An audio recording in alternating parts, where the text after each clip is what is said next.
Okay, so we're going to put all these ones that did not work aside, and I now know why. They said that the paper has to be the exact size as the cellophane stuff that goes on top.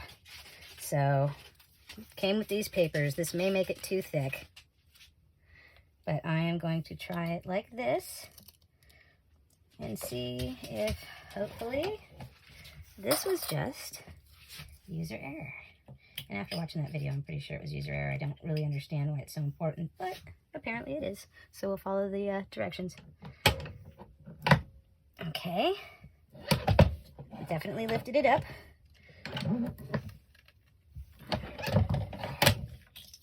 All right. I am stoked. We now have an actual usable button. Yay. Well, I know what I'll be doing. And I need to get a basket to, I need to make a bunch of these backings because I'm sure there are not 500 in here.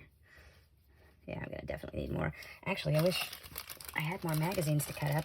I'll have to go look in the house. Maybe some magazines from, like, the junk mail might work. I can cut the circles out of those and then use those as the backings. But yay. So yeah, I am going to be making buttons. All right, I'm super stoked. I have count them, 3 buttons that absolutely 100% work. And the trouble that I was having on the live earlier is this. So these are the images that I have, right? They have to be, whatever you're putting on the button has to be the same size as this back, which is also the same size as this cello that seals it to the button. So even though these are close, they will not work. So I have to do backings. So I did that on this one. This kit that Ernest got me for my birthday had a finite amount of these paper backings. I don't really want to use them for this. I figure I can actually do some of my own art on these drawings and make like real special buttons. So what I did is it came with this tool, which is, it's less than perfect. It doesn't work super great.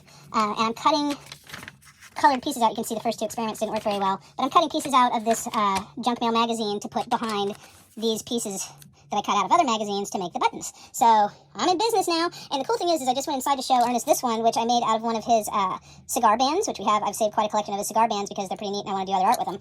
But he ordered me a die cut that will actually cut this size. So in future, when I'm cutting pictures out of magazines, I won't even need these backs because they will actually be cut to this size to begin with. So we are in business. I'm going to be making a whole bunch of buttons. Pretty soon I'll be putting them up in the Etsy shop. And boom, kind of excited.